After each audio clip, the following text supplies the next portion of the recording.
Saudade, meu bem, saudade, saudade do meu amor. Foi-se embora, não disse nada, nenhuma carta deixou. Tinhos, ai da coba verde. Claudia Andujar, Claudine Haas, nació en Suiza en 1931 y vivió su infancia en Hungría. Su padre, de origen judío, fue asesinado por los nazis en campos de concentración. Ella y su madre se exiliaron a Nueva York. Este pasado de guerra y la experiencia de las minorías marcaron profundamente su fotografía. En Nueva York estudió Bellas Artes y ella misma señalaba que en la pintura me cerraba, en la fotografía me abría. Se casó con el español Julio Andujar, adoptando el nombre de Claudia Andujar, y se trasladó a Sao Paulo en 1955. En los años 60 colaboró como freelance para importantes revistas, Life, Look, Aperture, Fortune. Asumía pautas difíciles y temas complejos como prostitución, homosexualidad, racismo y hospitales psiquiátricos. En 1965 conoció al fotógrafo y artista visual George Love en Nueva York. Este se mudó a Brasil y juntos exploraron nuevos lenguajes y técnicas, incluyendo la fotografía experimental y la abstracción. Realizaron las primeras exposiciones en el Museo de Arte de Sao Paulo y presentaron montajes audiovisuales experimentales utilizando cortes revelados en positivo y negativo y sobreexposiciones de cromos sincronizados con música.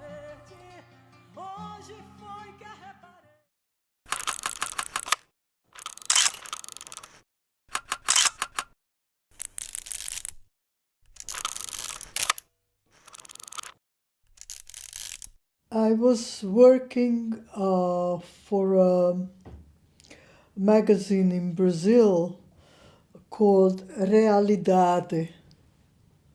When I was asked to go and work in the Amazon, photograph in the Amazon, I spent about a month traveling along the lower Amazon to a place called Maturacá, where were living a group of Yanomami Indians. Obviously, while I was in Maturacá, in this village, I photographed a lot. The magazine saw the material and they were very touched by the Yanomami. They put a Yanomami woman on the cover of the magazine and about 4 to 6 pages inside. I never felt like a reporter because that wasn't what I was seeking. I didn't want to work anymore in photojournalism, and I decided that I would try to do an ongoing work and find out who the Yanomami people were.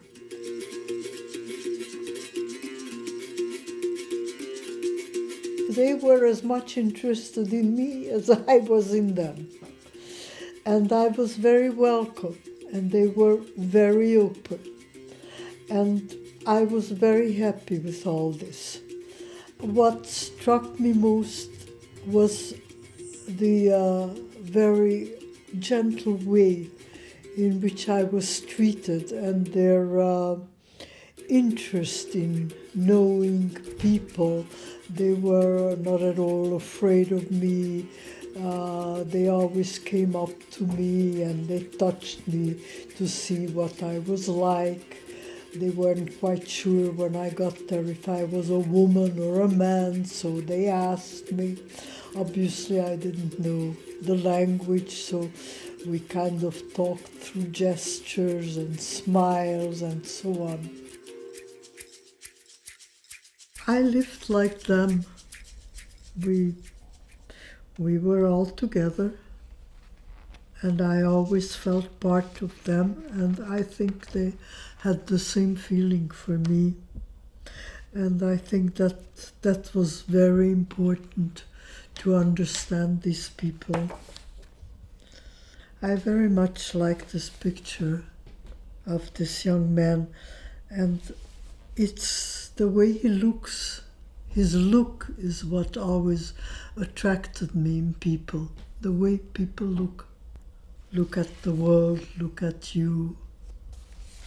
There is a lot of peace in their looking, in their expression. This is a communal house. This was at the Catrimani.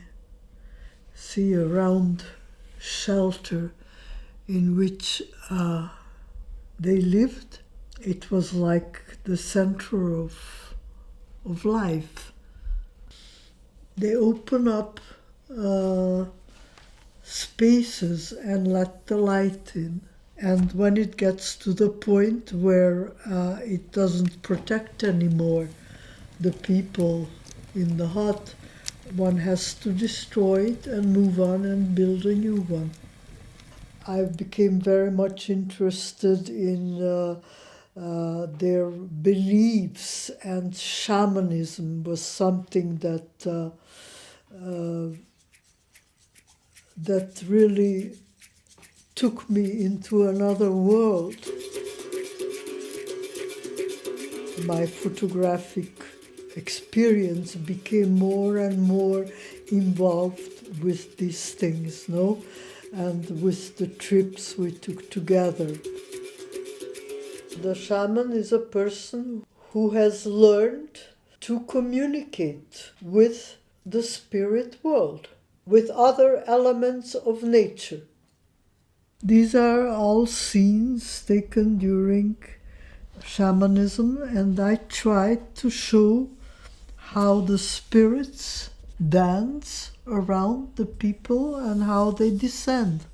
All the spirits represent a certain type of animal. For instance, when the shaman wants to call a certain bird, that he knows the characteristics of that bird and he needs the help of that bird. No? That's where a specific spirit of that bird will come down and dance around and help the shaman to do whatever he needs to do. Photography is a language, okay? For me, it's a language. So it's not just recording, let's say, how a person is dressed or how he works, but it's what he thinks. And this is what interests me. When I started to have my relationship with the Yanomami, I was also interested in the same thing. I'm interested in how people interpret life.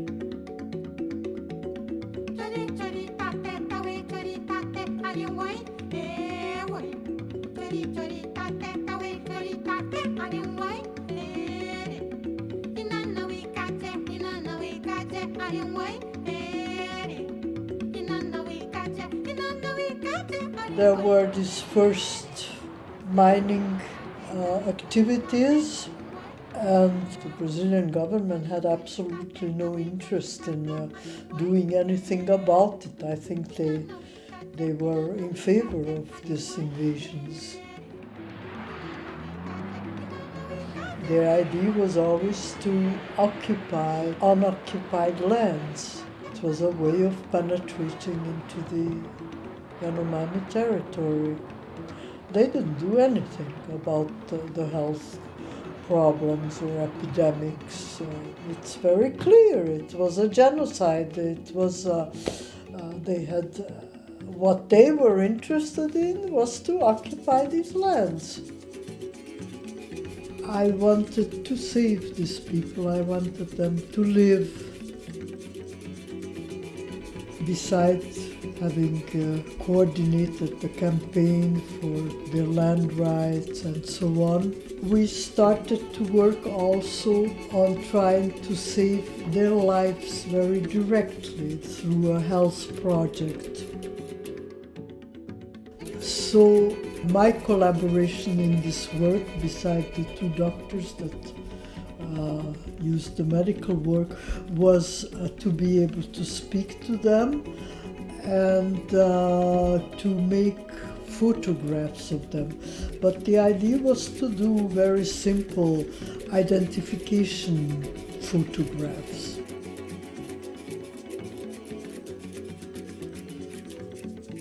The Yanomami didn't used to have individual names, okay? Because the villages at that time were small. People who were related to each other by family relationship. We used a method in which we put numbers on their chests. We hung them on a chain, on a piece of rag, and put these numbers to be able to identify each person who was visited by the doctors and vaccinated. Putting names and numbers on people is something that was not invented there for them.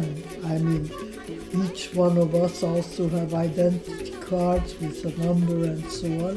So we used a Western method, but for the Yanomami, it was something very, very funny. They found it funny to put these things on their neck. It's something that I just never got over with.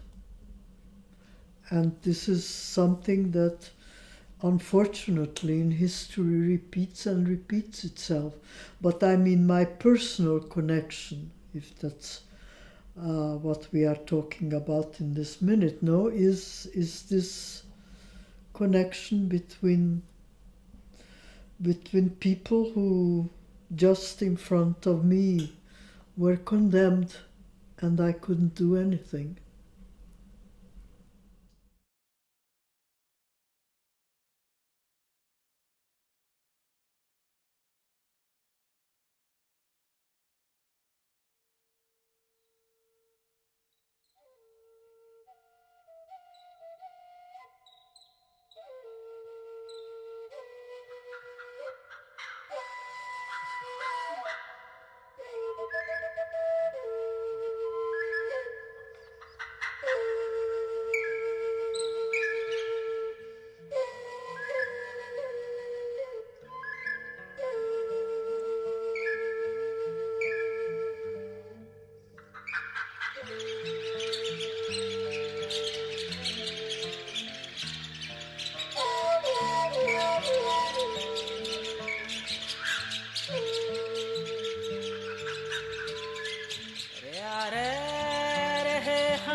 La muestra de Claudia Andujar me impactó al saber que ella había vivido en el Amazonas para crear la serie de fotos marcados, mientras surgía la campaña de vacunación.